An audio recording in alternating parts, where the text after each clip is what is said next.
Bismillahirrahmanirrahim. Assalamualaikum warahmatullahi wabarakatuh.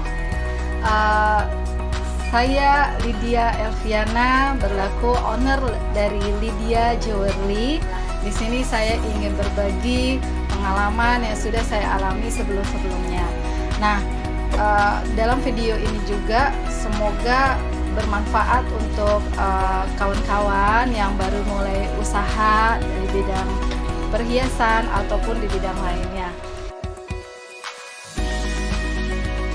Di sini saya juga bukan termasuk juga orang yang sudah hebat ataupun yang sudah sukses, tapi saya mengingat bahwa kita perlu untuk selalu berbagi antara sesama. Jika kita mempunyai pengalaman, kalau ada yang baik-baik tolong diambil. Kemudian saya akan berbagi untuk teman-teman lebih ke yang sudah saya alami sebelum-sebelumnya. Sebelumnya saya lahir di tahun 1989. Saya lahir di Sumbawa, Nusa Tenggara Barat. Saya sendiri sebenarnya memang lahir dari Nusa Tenggara Barat. Kemudian saya mengetahui bahwa penghasilan terbesar mutiara adalah Lombok. Nah, disitulah saya sudah mengetahui bahwa saya adalah banyak ingin mengetahui tentang apa itu mutiara. Nah, setelah itu saya pilih untuk merantau. Setelah SD saya sanawiyah, kemudian aliyah di daerah Jawa Barat. Saya mendalami tentang ilmu agama, kemudian banyak hal-hal yang saya pelajari, bagaimana saya harus mandiri, bagaimana jauh dari orang tua. Mungkin yang sudah merasakan merantau jauh dari orang tua mungkin pernah merasakan apa yang saya pernah rasakan. Nah, setelah saya belajar di Jawa, kemudian saya memilih untuk lebih mendalami lagi, lebih jauh lagi saya untuk merantau. Saya memilih di daerah Sumatera, salah satunya adalah Lampung. Nah, di Lampung saya mengambil perguruan tinggi, mengambil jurusan matematika. Di situ banyak sih mungkin pengalaman nggak nyambung ya kali ya untuk suatu hal yang kita ambil nantinya gitu. Tapi ya sudah, namanya belajar itu apa aja, dan kita pun juga memang belum tahu di mana sih passion kita sebenarnya. Nah, setelah saya setelah mengambil kejuruan matematika, saya ngambil sebagai guru. Kemudian di semester 3 saya sudah mulai semester 3 tuh saya sudah memulai untuk mencari pundi-pundi untuk bisa membuat makan di daerah merantau. Itu sangat luar biasa kalau menurut saya. Nah, saya sudah mandiri, mungkin saya sudah mengajar dari sejak dulu. Mungkin kalau misalnya anak mahasiswa dulu itu hanya taunya belajar dan belajar. Kalau saya berbeda, saya beda dengan kawan-kawan saya. Saya mengajar, kemudian saya pun juga kuliah, saya pun juga belajar tentang banyak hal lah di dalam perguruan tinggi ini. Nah, di situ juga saya sudah memulai dunia bisnis gitu, berdagang. Sebenarnya saya sih bertaunya dulunya bagaimana sih berdagang gitu, bagaimana sih bersosialisasi gitu. Jadi saya banyak belajar dari salah satunya multi level kali ya. Mungkin ada kawan-kawan yang sudah menjalankan multi level. Sebenarnya kita tidak perlu negative thinking terhadap multi level, karena di situ saya banyak belajar. Yang dulunya saya menjadi pendiam, saya bisa bagaimana bernegosiasi, bagaimana saya bertemu dengan orang, bagaimana saya menghormati orang lain gitu. Banyak hal lah yang saya dapatkan dari multi level gitu, bagaimana cara closing gitu. Nah, setelah itu saya berdagang juga, pernah jualan baju, terus pernah jualan kecantikan juga pernah, kesehatan juga pernah. Saya coba semua, maupun dunia properti pun juga saya pernah alami. Sampai itu perjuangan sama kawan saya itu melihat survei tempat aja, itu ibaratnya saking nggak ada tempatnya itu kita naik gerobak. Coba pernah alami nggak kalau misalnya di saat di kota memang di situ susah untuk dijangkau, di mana tempatnya kita lihat itunya hanya lewat naik gerobak itu ya. Tapi ya sudah, kita alamin, kita enjoy, kita nikmati. Ya sudahlah, ini proses. Ini di saat itulah saya belum tahu di mana sih jati diri saya sebenarnya. Nah, setelah itu saya pun juga jualan online. Kita coba dari zamannya dulu BBM, tahu kan BBM ya, mungkin yang dulu yang sepantaran, mungkin seumuran dengan saya sudah mengalami lah yang namanya jualannya di BBM. Terus saya nyoba online, saya juga jadi sebagai reseller, nyoba jual tas gitu. Terus saya alamin itu, kok ternyata bisa ya gitu untuk ngedapetin orderan gitu.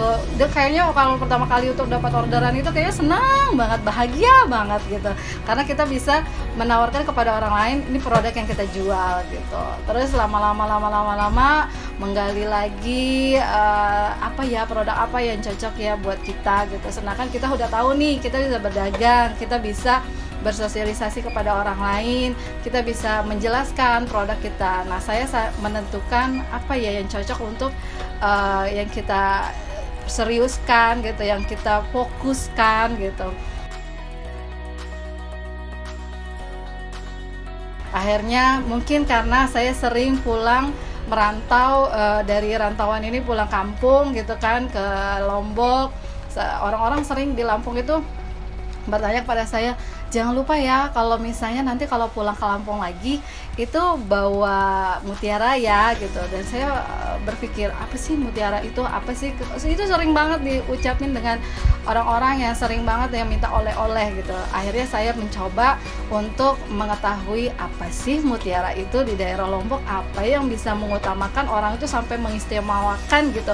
Mutiara itu luar biasa, mutiara itu yang abadi, bagus segala macam, itu simple tapi elegan gitu. Akhirnya lama-lama saya mendalami tentang mutiara.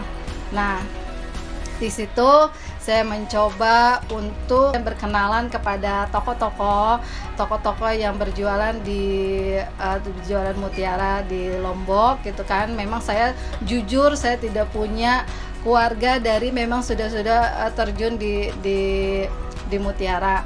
Tapi setelah berjalannya 3 tahun, saya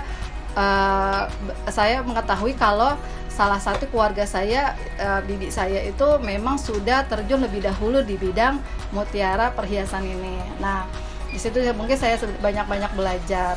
Nah, saat itu saya sangat berterima kasih kepada yang berpunya keyakinan kepada saya, telah menitipkan mutiaranya untuk yang pertama kali, bahwa saya membawa mutiara itu ke Lampung gitu.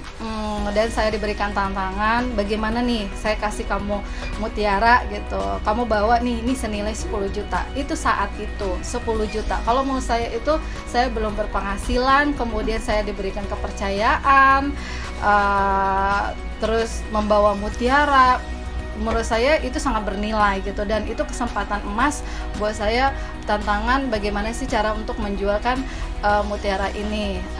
Itu salah satu, sebenarnya itu bukan keluarga saya, pertama kali saya menjalani mutiara, saya udah diberikan kepercayaan, saya pegang kepercayaan itu, akhirnya saya bawa ke Lampung. Kemudian saya mengenal kepada kerabat saya sendiri, dia sangat baik sekali, dia sangat bijaksana, dia membantu saya untuk mengenalkan bagaimana perdagangan di daerah Lampung.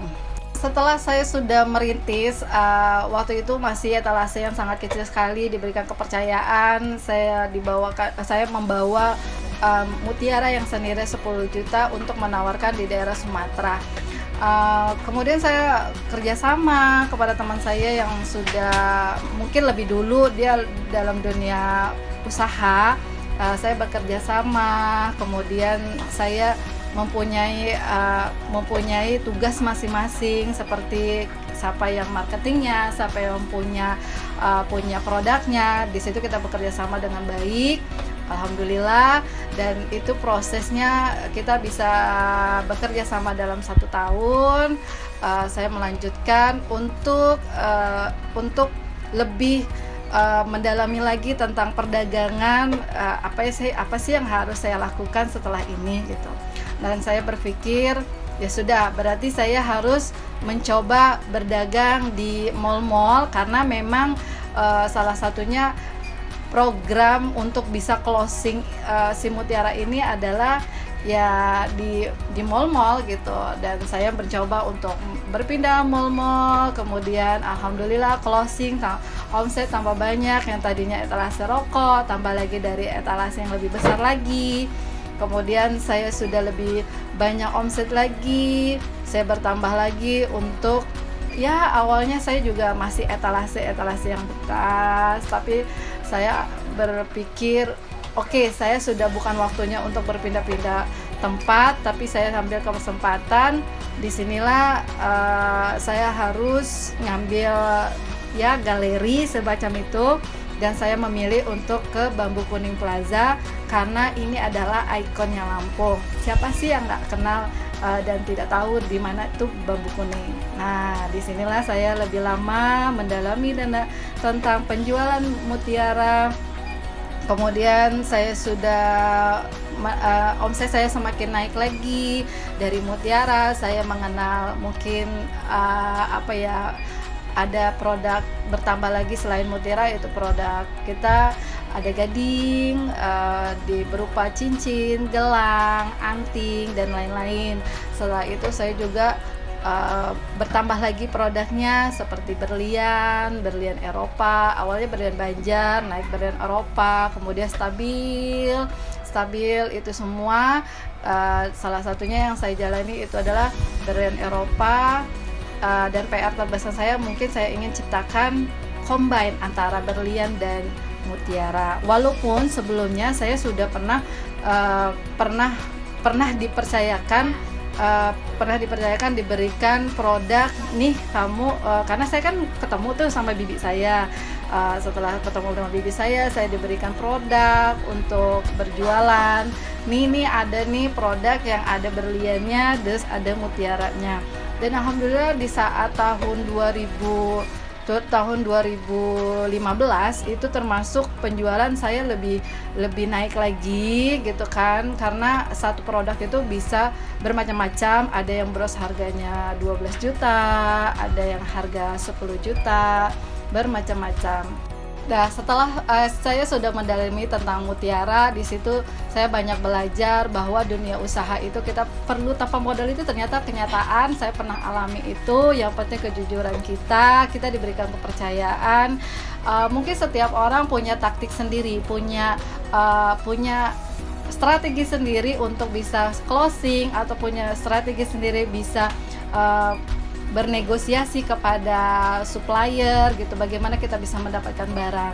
Begitupun juga dengan berlian, saya berikan di kepercayaan, saya pun juga tanpa modal, benar-benar pure tanpa modal saya bisa dapatkan. Yang penting saya menjaga kepercayaan itu, menjaga kepercayaan kepada customer.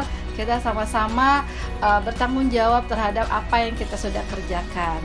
Nah, dari cerita saya ini mungkin bisa didapatkan bahwa yang ingin dunia usaha, mau berterjun di dunia usaha nih, yang masih muda, bisa nih mungkin ngambil dari hal-hal yang positif, bahwa kita jangan takut untuk action deh.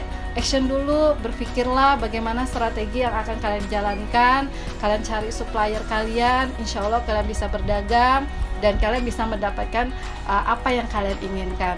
Di sini saya juga tidak akan berhenti. Saya punya cita-cita, punya impian bagaimana caranya produk saya bisa go internasional. Ini PR terbesar saya, dan saya akan membagikan kepada kalian kalaupun saya sudah mendapatkan impian itu. Ini adalah proses saya nikmati. Saat ini sampai sini mungkin yang bisa saya sampaikan. Saya bisa sharing kepada kawan-kawan. Semoga bermanfaat. Jangan lupa di like, comment, dan subscribe. Oke, thank you.